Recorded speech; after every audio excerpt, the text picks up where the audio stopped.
Hey, this is Victor Antonio, early in the morning here, and yes, I did not shave last night. Uh, let's move on.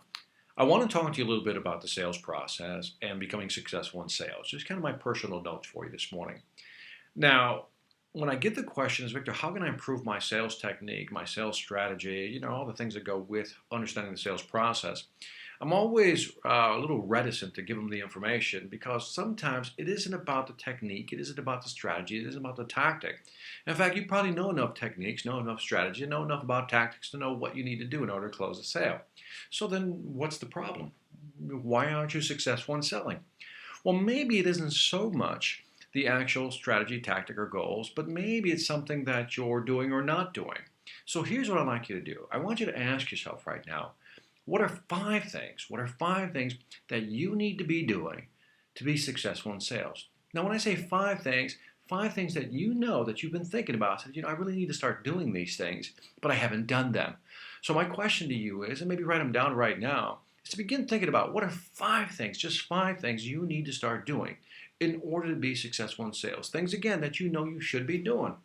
For example, maybe you're not making enough phone calls during the day. And so you set yourself for a goal. Maybe I need to make 10 calls a day. And maybe you haven't been doing those, but you know you need to do them.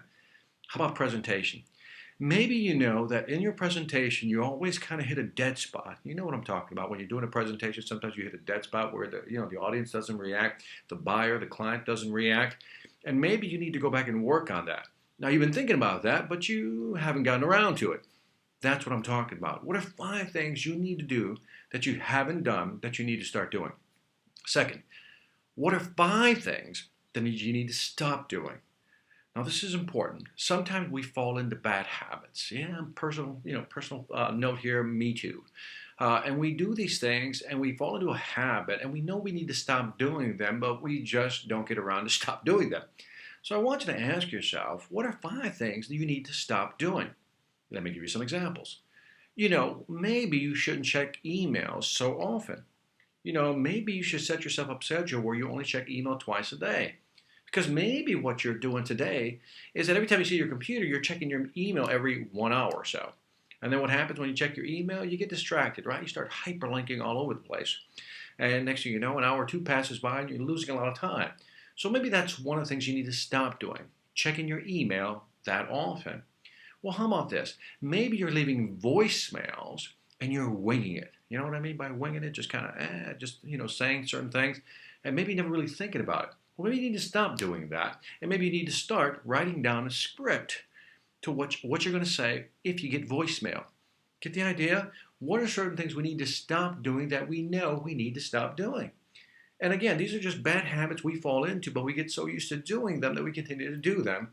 And when they undermine our success, we're left wondering, oh, why am I not successful? Well, maybe it's because we're doing the things we shouldn't be doing and not doing the things we should be doing. So what are five things you need to be doing? What are five things you need to stop doing? And then how about this one? Let me throw this one out to you. I want you to consider this one. I want you to think about the last 5 deals you lost. Okay, think about the last 5 deals that you didn't close. I want to suggest to you, and this is going to be a strong suggestion, to go back to those 5 people or 5 companies and the contact at that company and ask them, why didn't you buy from me? Now make it clear to them that you're not there to sell them, that their decision is final, it's done already, we've moved past that. But ask them to help you understand what happened, why didn't you buy from me? And now there's a rule here. Now when you do this, when you ask somebody, tell me why you didn't buy from me, your job is to strictly listen. You're not going to rationalize, you're going to try to justify or explain, maybe they got it wrong, they didn't understand. No, you're not there for that. You're there just to listen and to take it in. Now what if you did this with 5 clients? Do you think you'd be much smarter about why you're not selling? I think so. And you'd probably be smarter in your sales process and begin to kind of change your sales process to make sure it doesn't happen again. So again, the 5 by 5 by 5 rule is this simple. What are 5 things you need to be doing? 5 things you need to stop doing? And maybe go visit 5 customers whose deal or business you lost and ask them, why didn't you buy? Listen carefully to what they have to say and begin to integrate that into your sales process to plug in those holes to make sure that it doesn't happen again. This is Victor Antonio with a gentle Monday morning reminder saying to you, selling ain't hard when you know how. Take care. See you.